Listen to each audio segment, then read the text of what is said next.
Serat Kolotido. Biar kita ngaji beneran meskipun ngajinya bukan kitab kuning. Ngajinya serat Jawa.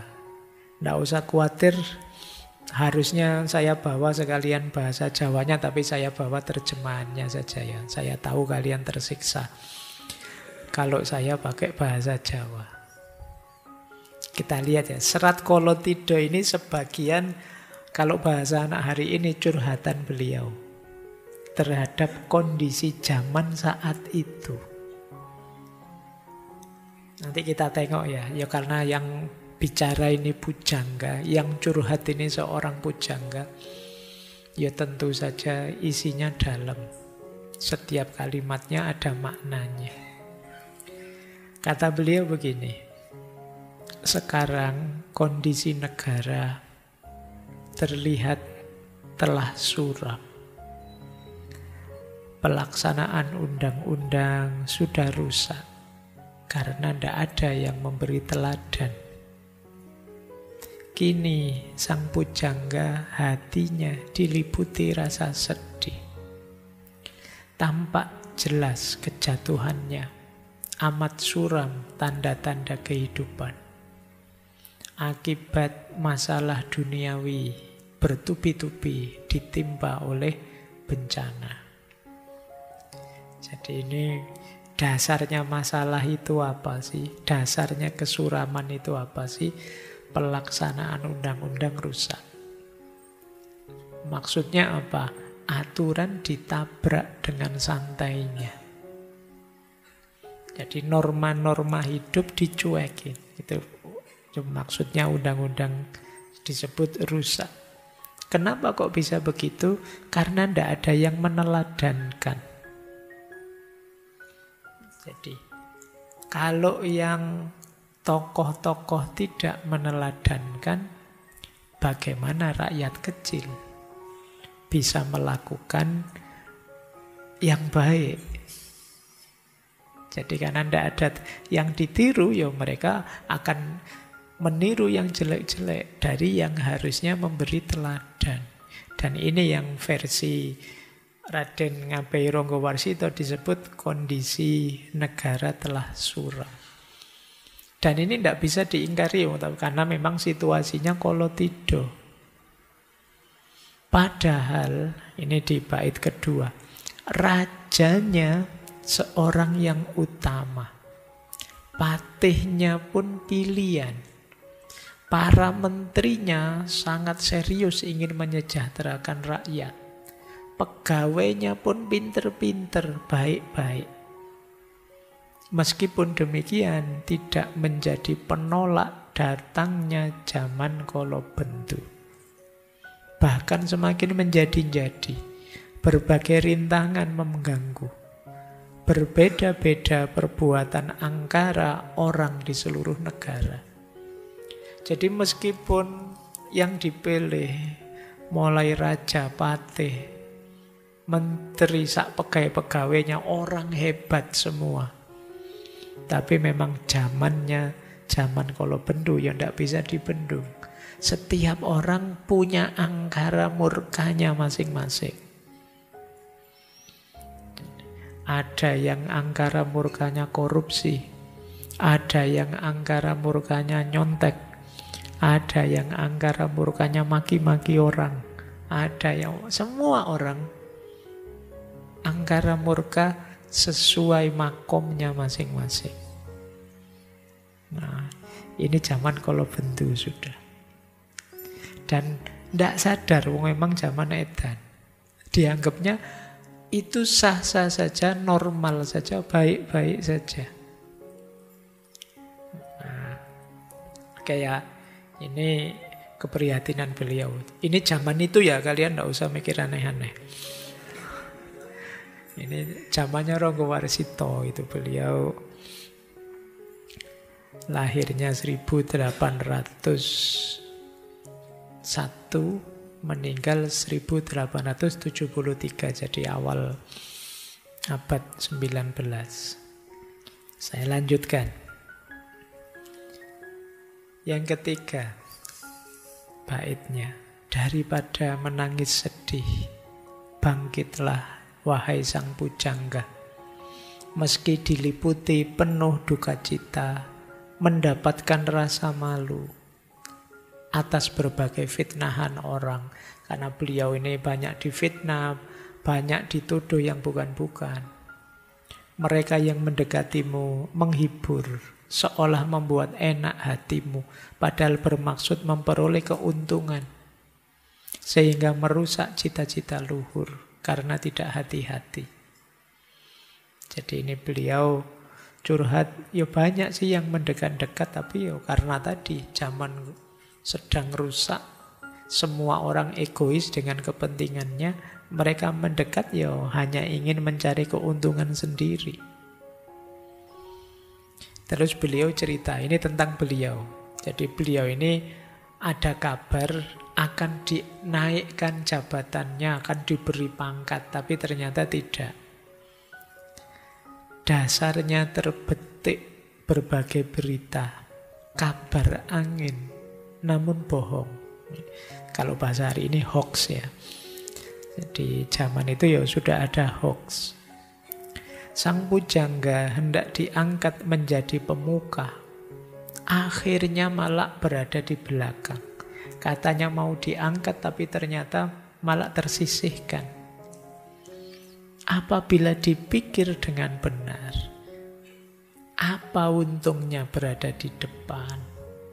Malah menanam benih kesalahan, disirami oleh air kelupaan, lalu berkembang menjadi kesukaran. Jadi sudah harapan palsu, dan toh juga tidak ada maknanya, tidak ada pentingnya. Ada isu mau diangkat, dinaikkan jabatan, tapi ternyata malah disingkirkan. Dan setelah dipikir-pikir, apa sih gunanya maju ke depan jabatan yang tinggi? Jangan-jangan hanya membuahkan kesalahan saja, menambah masalah saja. Nah, ini hasil renungan beliau saat itu. Nah, kita tengok lagi lanjutan curhat beliau. Dalam kitab Paniti Sastro terdapat ajaran dan peringatan. Di zaman yang penuh bencana, orang bijaksana justru kalah dan di belakang. Jadi ternyata di kitab-kitab kuno juga ada isyarat bahwa memang kalau orang-orang bijaksana, orang pinter, orang yang sadar, ya di zaman edan justru dia akan terpinggirkan. Karena rumusnya seperti tadi, yang tidak edan akan dianggap edan, karena semua orang sudah edan. Demikian kalau diperhatikan, apa gunanya kita percaya pada berita-berita kosong? Justru semakin menyakitkan hati. Jadi sudahlah, tidak usah terlalu terpengaruh oleh berita-berita yang tidak penting, tidak perlu. Kata beliau, lebih baik nulis saja cerita-cerita kuno, teladan. Kenapa? Karena cerita tadi dapat digunakan sebagai teladan untuk pertimbangan baik dan buruk. Tentunya banyak juga cerita yang menjadi contoh tentang masalah-masalah kehidupan, hingga sampai akhirnya pada Tuhan, penerimaan, tawakal, menyadari takdir Tuhan. Siapa tahu mendapat anugerah mengalami hal yang luar biasa. Ini bisa kalian jadikan rumus ya. Kalau zaman sudah buruk sama sekali, buntu, sudahlah tarik diri dari keramaian berita yang tidak penting, tidak perlu. Tenangkan dirimu, selami. Kalau beliau nulis, kalau kamu kan saya tidak yakin. Ya baca-bacalah buku-buku, baca-baca yang penting-penting. Untuk apa? Menajamkan diri, mendekat pada Tuhan. Siapa tahu mendaji jalan ridhonya Tuhan, kata beliau, terus kita mengalami hal-hal luar biasa. Nah, yo seperti yang saya sebut tadi, yo antara lain mendapat informasi yang jauh lebih akurat di level kewaskitoan. Jadi caranya begitu, karena siapakah kita melawan semua orang yang sedang gila. Ayo kita waras biar tidak terlalu terpengaruh, ayo beraktivitas yang positif saja. Kenapa begitu? Ini loh intinya. Jadi amenangi zaman edan, ini tak baca Jawanya karena terkenal sekali. Ewuh oyo ing pambudi, melu edan nora tahan, yen tan melu anglakoni, boya kaduman melek, kaliren wekasanipun. Dilalah kersaning Allah, bekjo-bekjone wong kang lali, luwih bekjo kang eling lan waspada. Jadi menghadapi zaman edan, keadaan menjadi serba sulit. Ikut edan kok ndak kuat. Ndak betah saya Pak mau edan kayak orang-orang. Dengan santainya bikin hoax, dengan santainya saling memaki, ndak kuat saya. Tapi kalau tidak ikut edan, tidak dapat bagian. Gitu loh, ndak dianggap gaul, ndak dianggap masa kini, ndak dianggap orang hari ini. Akhirnya tersingkir, bukan kita.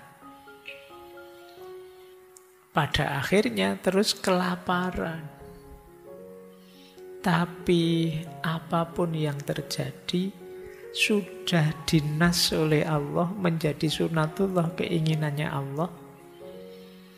Betapapun senangnya orang yang lupa diri, tetap lebih bahagia orang yang eling lan waspada. Jadi senikmat apapun kalian dalam kondisi lupa, tetap lebih nikmat ketika kalian sadar dan waspada. Apa sih enaknya orang lupa? Wong lupa itu kan tidak sadar diri. Menganggapnya nikmat mungkin saja itu bukan nikmat. Menganggapnya enak mungkin saja bukan hal yang menyenangkan. Wong itu sedang lupa. Maka senikmat-nikmatnya orang lupa tetap lebih nikmat orang eling lan waspada. Kalian puasa, lupa terus makan, enak ndak? Wong ya lupa, begitu sadar apa? Menyesal. Nah, jadi padahal tadi merasa enak, wah makanannya kok lezat. Begitu, loh iya ternyata aku ini puasa. Begitu sadar kalian nyesel.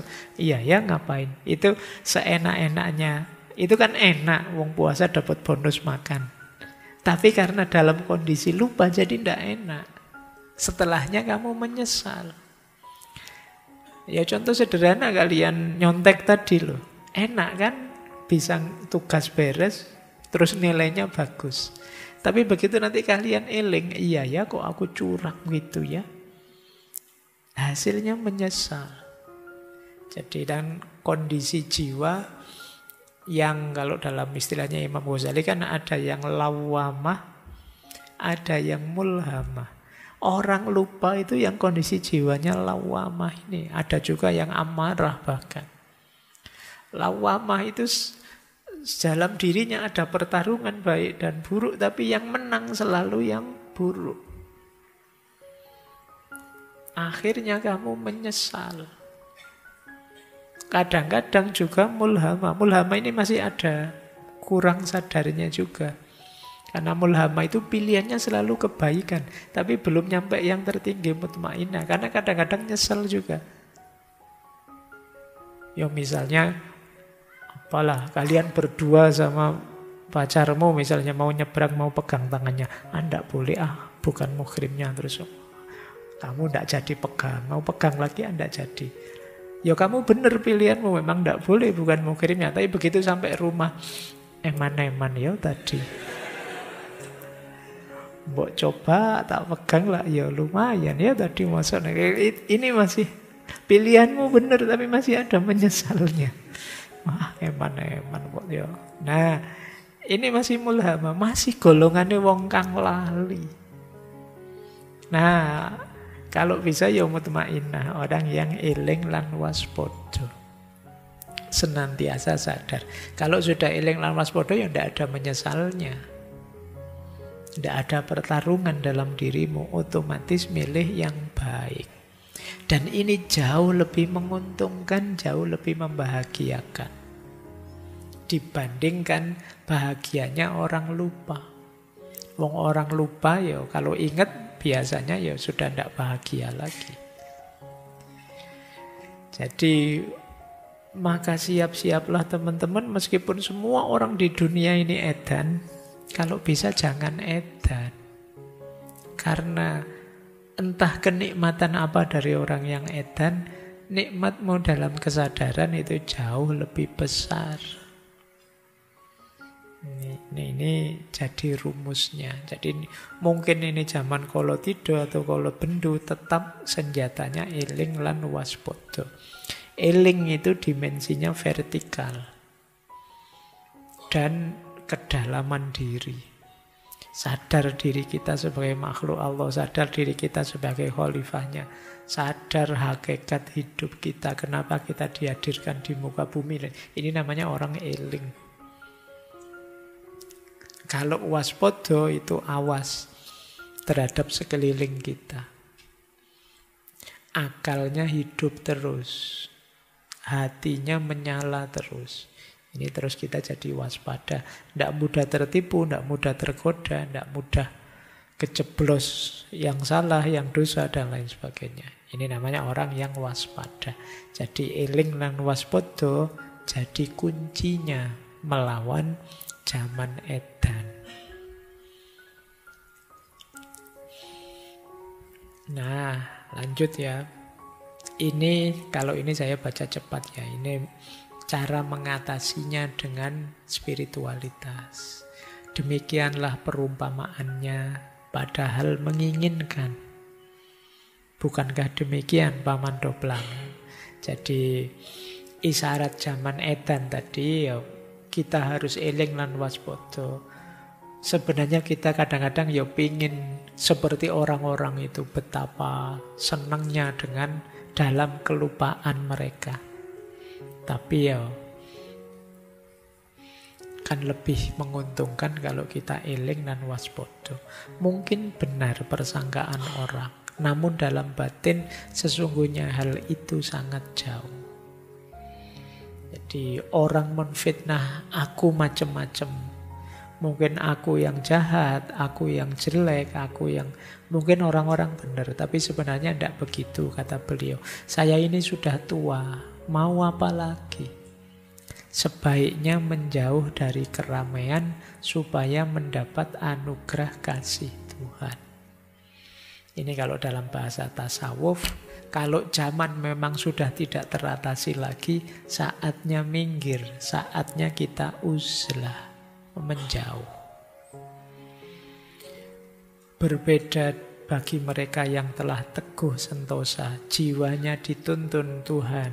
Betapapun tingkah laku perbuatannya, tidak susah untuk berhasil oleh karena datangnya pertolongan Tuhan. Jadi kalau orang sudah dekat dengan Tuhan, ya apapun yang dia inginkan mudah terwujud.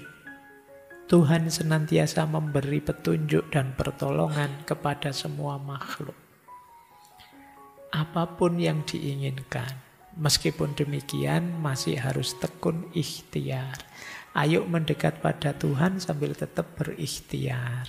Ya jangan tidak peduli. Jangan cuek.